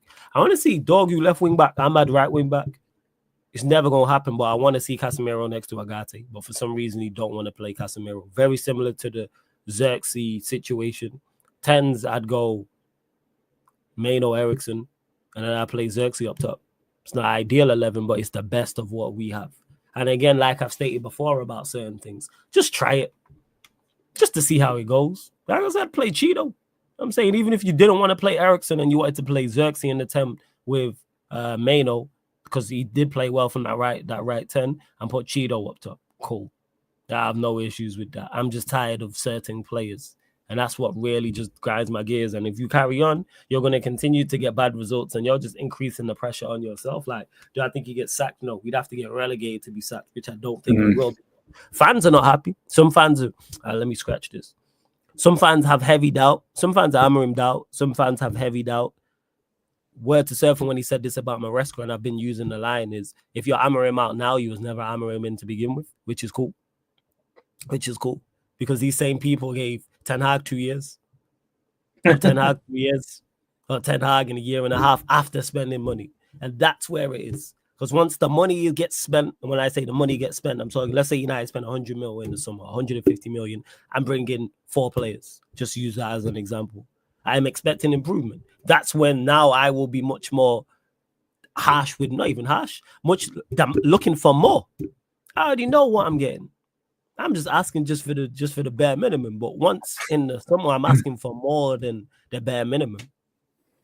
I'm asking for more than that. I'm asking for the bare minimum, yes, but also some more as well. I'm looking for us to, I mentioned just earlier about us being a cohesive unit and a solid unit, but I'm also looking for good results. I'm also looking for shock results, shock performances. And when I say shock results and performances, in terms of what people were expecting, which we've done already to extent, but more of that. Same way when we went to City, no one expected us to do what we did. Same way with Liverpool, same with Arsenal. And they're the 3 games that not have saved him, but they're the 3 games you can point to and go, all right, it's his big performances. Because that we had got battered in those games. It's like, but then you can't be losing 5 out of 7 home games. You know what I'm saying? You can't. So Jackie says, I completely agree with your 11, except I would put Ahmed in the right 10. No Dalot at right wing back. You know what I'm saying? No Dalot at right wing back. And I hear you, Nick, says a lot of people, especially the younger generation, forget that when Sir Alex started at United, he struggled worse than Amorim and possibly Ten Hag, and he turned it around, and the rest is history. I'm just giving him ample time to turn it around. That's why I'm not writing him off. I'm giving him ample opportunity to turn it around. I'm at least allowing you to have a window before I'm fully like, I'm going to. If this continues, if we're sat here the 9th for the 2nd, 2026, and we're sat in 13th, it's a wrap. Can't be. Just be sat in 7th. And I go, hey, you know what, Bell? I'm saying, that's it. But we move, man. But I remember just got patterned up, man. Because he's just doing foolishness. Just doing absolute foolishness. Don't expect anything from Amorim what the fans want him to do. He's stubborn just like Ten Hag. I disagree with this in regards to a couple of things. One, all managers have an air of stubbornness about them. I think that's why they're successful. I don't think you're successful in management without having an air of stubbornness. And with the fans want him to do, what fans are you talking about? Because some fans wanted Rashford to stay. Mm-hmm. Fans were still on the right. Oh, bring Rashford back. Fans wanted Rashford to stay, for example. So I don't think it's a question of that. It depends on what fans you're talking about. Because similar to what the guy said before, who was rude to Ahmed and Surfer about not speaking for Chelsea fans. Fans want different things. Dalot has been shit at left wing back, but what's your reason for not wanting him on the right? He's just not good going forward, Jack. He's a fullback. Here's what it is with Dalot. When I see him left-sided centre-back or right-sided centre-back, I don't really have an issue. They're the 2 roles he should be in as a squad player. He should be either playing right-sided centre-back or left-sided centre-back. Because going forward, he has no bag. He's got no tricks. He's got no attacking threat. What does he do well going forward apart from overlap because he has a good engine? He's not a good passer. He's not a great crosser. What does he do? It's not like his shots are very good. It's not like he's a great dribbler. You don't have no skills to tricks to go past the man. Like, I hear that flawless. You want Casemiro and Agate to start together. We all want that, but won't happen. I don't think we all want that, though. I don't think it will happen because he's made his mind up on Casemiro, but I don't think we all want that. Fans change too much. Fans booed Xerxes. Fans criticize Xerxes heavily. Now it's Xerxes should start because he's had a couple good cameos. He had a good cameo, yes, the great cameo a couple days ago because it's 2 days ago now in the UK. He was very good against, who did he get on the pitch against? Arsenal, he was very good, but he sat Saliba down twice. And there was another one as well. But them same fans in the stadium who are now singing his name were booing him. Same fans who are now praising him on social, saying, yeah, he should be the starting 9, were criticizing him. Go type in Xerxes on Twitter and just check all the tweets. Not from the past 3 weeks, from months ago when he was getting a waste of money. Terrible. He's the chill guy meme. I remember all these things. So you can't say that in regards to, yes, what I want is Casemiro and Agate, but I'm only one fan. But what I'm saying is fans want different things. I don't think most fans want Cas next to Agate, to be honest. I think most fans are cool with Bruno. I think they want Agate removed. Our fans love Bruno. That's what that is. So he's doing what the fans want in terms of playing Bruno. Agate is the one people look at, whereas I'm the complete opposite. But hey. Oh, you wave your Bruno and Odegaard share the same thing, don't they? Captain's armband, and they wave their arms in the air most of the match. You know what I mean? Yeah. Odegaard is, I don't know what's going on. And people see that as in terms of, oh, he's very passionate. He can, he shows he cares. And then like 2 minutes later, Bruno like lobs tries a 6-yard pass when a 10-yard pass is more easier to do. Do you know what I mean? It's like, it's one of those. They'll learn. Yeah. They'll be late it. to the party. But, So that's why I don't like. Do you like going to say like, oh, he's like, no, fans want different things. And I want him to I don't want him to do what the fans want to do, because normally I don't agree with the vast majority of our fan base, because I'd sell 95% of the squad today. I've been saying this. This is also where it lies in my defense of the manager is there's no system that suits these players and I want them gone. They're all squad players are not good enough. This is why you don't see me crying about or complaining about anyone who's left. Well, that's who I like. Don't suit the system. Gone out along. Cool. Anthony, now he's at Betis. Now I'm being told, he's got 2 man of the matches and he scored at Betis. Good. Because then we can try to get some money back for him. Because I don't wish bad on him. I want Anthony to do well. Same way Rashford at Villa. I hope Rashford kills it. I hope he's one of the most informed strikers in the league for the back end of this season. One, because he's Mac born and bred. So I have I have what's it called? I have a bias towards him. You know what I'm saying? Two, I love to see brothers doing well, man. I'm saying same way with Duran getting his bread. I'm all for it. I don't want to see no black man fail. That's just my bias there. Especially black and Mank. Hey, Rashford, ball out, man. Please. I want him to ball out. And it helps Manchester United. Let's get our 40 mil and reinvest that. Yeah, blank. He's blank. That's what he is. He's blank. Flawless spot on. The internet fans were the sexy haters, but they booted him in the stadium. I thought, what the fuck? Exactly, also. But now you go ask these same people, they now want him starting. They now want, after a few good guys, quick to write man off. I say this all the time. Your first season, especially at Manchester United and what you're walking into, I am not going to completely write you off. Your first season, unless you're you have to be dropping 0 out of 10 for months. Zero. You literally have to be 0, 0, 0 across all the board for me to write you off. Even if you're poor, I'm like, okay. Anthony Hoyland, the prime examples, I did that. Where it's like, it's your first season, let's see what you do. But in second season, perform better. So that's where it is. So that's why I pay attention to fans. Keep it stepping. I really don't care who players get results where possible and show consistent performances. In a year, if we don't see any of these players, I couldn't care less. AW, I'm with you. Yard sale. I've been saying this. Yard sale. What I'm saying. And to go to America says, I'm all for black men succeeding, but I need Madueke to fail. He can't be at my club anymore, but he will fail. That's why you don't want him at your club. Because he's not. You shouldn't want him to fail at the club. You should want him to succeed. He's just not very good. It's just not. He's just not. Yeah, and do you know what?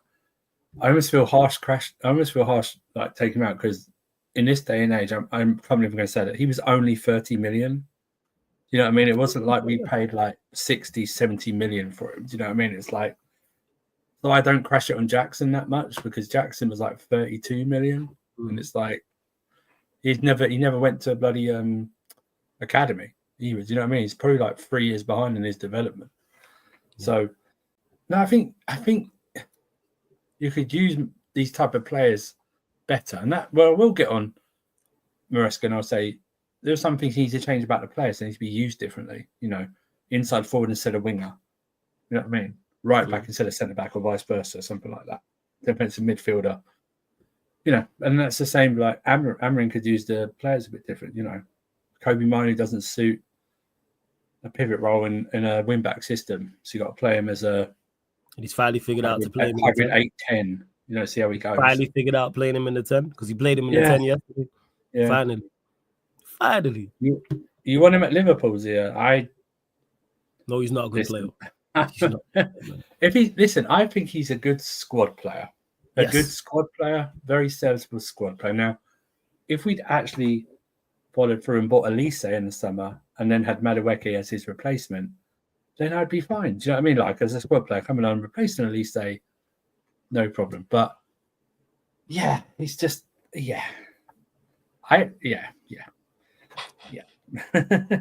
that's it. You know what I'm saying? Yeah. And that's it. All right, facts. And wait 1 second, where we at? Hold up. What you saying, Nick? Bayendier, Yoro, Delit, Dalo, Amaz, Agate, Collier, Casemiro, Dogu, Garnacho, Meno, Ahmad Xerxes. If Anthony had been sent on loan, Nacho wouldn't get a look in. I ain't trying to see Nacho, but here I'm guessing your wing backs there are Dogu and Garnacho as. You know what? If he's gonna start Garnacho, start him as a wing back. I'm with you on that, Nick. I don't want to see him in the 10 unless it's off the bench. Flores, do you think that Amorim's Portuguese favoritism drives you and the rest of the logical United fans over the edge? No, I think he's just making a mistake because Ten Hag consistently played these two. So Ollie, to my knowledge, consistently played these two. And either of those two are Portuguese. I think he's just making errors. I think it's just an error. I think Bruno being the captain makes it tough. I should say. Not an excuse, but the reason it makes it tougher to drop him. But I'd drop him. But I've seen him take him off. That's the crazy part. We've been chasing games and I've seen him take off Bruno. And with Dalot, I don't get it. Unless he just like trusts him from a defensive standpoint, which I do indeed get. Because defensively, I don't mind Dalot. But I don't think it's Portuguese favoritism. I just think he's making a stupid decision. I say it all the time. Give people the credit. Word to see the God. Give people the credit they deserve for being stupid. I don't look for reasoning as stupid. I just think he's making terrible decisions. I think if one was Danish and one was Italian, he'd still play both of them. Because Bruno's seen every manager he's been here get sacked. And then the next manager's played him. We see he was here. Ollie, you got him sacked. Ten Hag helped get him sacked. Now with Amorim, and they all played him. That's one thing where people say, "Oh, all these players got these previous managers sacked." Nonsense. No, they didn't, because it's new players. However, he's one of our longest-standing players. He's one of the players that has been here the longest. And all these terrible results, we've had all these embarrassing results, all these embarrassing performances, embarrassing cup competitions. You know who's been front and center for every single one? There you go, people. On that bombshell. I'll say, but people don't want to have that, because if he was here front and center for great wins and Champions League wins and Premier League wins and doubles and trebles, you know what the conversation would be surrounded? Hey, build him a statue. Hey, Flawless, you was wrong about him. You know what I'm saying? Knight him. You're in the mud, Flawless. Yes. You're in the mud. You're in the mud. You know what I'm saying? Because he played well twice in 2 games against Liverpool and Arsenal, and we ain't seen that man since. That's true. We ain't seen him since. I don't think he's scored, has he, since? We ain't seen him since. Yeah, wait. But he got an assist yesterday, so people will look at that. He was horrendous against Leicester. He got a Bruno game. How you letting Garnacho outperforming you? Clear. Garnacho. What? All right. Okay. Well, people don't want to have this. I'm saying my favorite quote is never attribute to malice which is adequately explained by stupidity. That's it, AW. I give people the credit they deserve for making foolish decisions, man. I don't, especially when it's smart people like him, because I think he's an intelligent individual and a very good man. You're a smart manager. I can tell by the way you talk. I just think you're making awful decisions. That's it. With Bruno, I think it's the captaincy, and I think the low is defensively, even though I don't think either of those are good enough reasons to not drop them. But they're the only logical reasons I can think of. They're the only reasons I can think, all right, that's it. But one reason shouldn't be the sole. Performance should be. But hey, we move. He's never argue with a stupid person because you've lost already. Facts. You know what I mean? You have to lower yourself to their level. Absolute nonsense. But back to you lot, Surfer. Obviously, you played Brighton again away. What changes are you looking to make? A lineup, etc. Like, what difference in play are you looking to? You play them again next week, Friday, yeah, on Valentine's Day, ironically. Yes, next Friday, 8 p.m. UK kickoff. So I think, like, if I'd take Gusto out because they were all applauding, but he was very applauding. Reece James fit, probably play him, or maybe even like play Achimpong or something. I think Cole will come in, and I think Jorgensen will hopefully come in goal. By the way, Sanchez wasn't at fault for any of the goals today. That was just bad defending. Rienzo will start, and then there's the thing about, does he still stick with this Nkunku Palmer thing if he's forced to? Jackson's back fit. Is he fit to start, or is it on the bench? I don't know, man. He might, like I said, if I'd I'm legit when I say this, I'd start Noni up front with Palmer because they've got some type of relationship. So, you know what I mean? I'd start Palmer in the 10, but I put Noni up front. I would. And I've just your forward now. I don't want you to be a creator. You're no good at it. You know what I mean? You can dribble. Actually. You can dribble is fine. Dribbling probably help you in the center. Yeah. Do you know what I mean? Dribble and shoot. You know what I mean? Don't care if it. I don't care if you have 20 shots and only one goes in. If that one goes in and wins the game, it's fine. You know what I mean? Just shoot. Keep shooting. He probably won't do that. I'm probably one of the only people saying it, really, but that thought probably wouldn't even come across any Chelsea fans' mind. But we'll see how it goes. But I hope I hope today is more focused on trying to get things back on track in terms of like how we're playing and stuff like that. And again, until we get that confidence back up, man, we just have to try and get scrappy wins. Do you know what I mean? Not going to be comfortable. Probably going to concede maybe like 2-1 wins or something like against West Ham. Do you know what I mean? Just battle for these wins. Get scumbag your way to it, essentially. Do you know what I mean? Ponzi scheme ourselves. Do you know what I mean? Just scumbag the way, essentially, and just get the points. Get the points on the board. You know, because we got them away and then Villa away, I think. So, you know. Yeah. Scoreline prediction for the game? A not very confident 2-1 to us.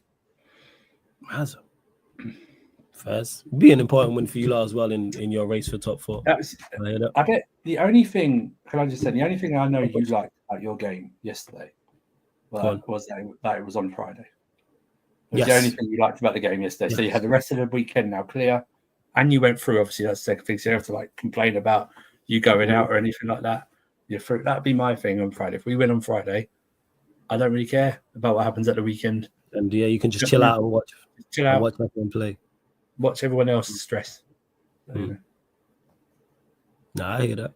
I fully hear that. But big up to everyone that has locked in. Make sure you run up the likes here. Pay the toll if you're in the city of sarcasm, man. Pay the tax, which is just hit the like button. 111 likes. You lot done well. Girls up to 120. Hit the subscribe button if you haven't. Hit that notification bell as well. Roll to 15,000 subscribers. Make sure you follow the Sarcasm City TV playback as well, people, where you get not only Premier League watch-alongs, Champions League, Europa League watch-alongs are over there. There's a UFC watch-along tonight, UFC 312, I believe it is. Duplessis versus Strickland. So Sheik and the rest of the gang will be holding that down on the Sarcasm City TV playback, people. So download the playback app from your app store, www.playback.tv/Sarcasm City TV. That's www.playback.tv/Sarcasm City TV. Or like I said, just download the playback app from your app store. NBA watch-alongs over there alongside the UFC watch-along, which will be 3 a.m. UK tonight. On top of that, this show, all the other shows on the channel, apart from all the other shows on the YouTube channel, apart from watch-alongs and the fan calling show, are available on all audio platforms as well. So if you use Spotify, if you use iTunes, Apple Podcast, make sure you follow us, 5-star us on Spotify, Sarcasm City TV. Same with iTunes, Apple Podcast as well, or wherever you listen to podcasts. Because some people prefer to listen to podcast audio only, which is fine. So that's why I update. That's why I do upload to there. But don't go anywhere, people. Do not go anywhere, because we got the Yardman show coming up, FA Cup edition, you know what I'm saying, of the Yardman podcast. So I'll be there with Kaneki, Lex, and Javon, talking all things in regards to the FA Cup and looking ahead to the games as well. But anything else you want to add, Surfer, before we leave? No, nothing else. Tune in, guys. Yeah. That's it. So there we go, people. So love to everyone that has indeed locked in. Obviously, you normally get this show on the Friday, but the reason why I got it on Saturday is because United played yesterday, so it's because of the schedule. And I talked to Surfer and the rest of the man them and probably do this show again on the Friday, but later after the second game against Brighton. But big up.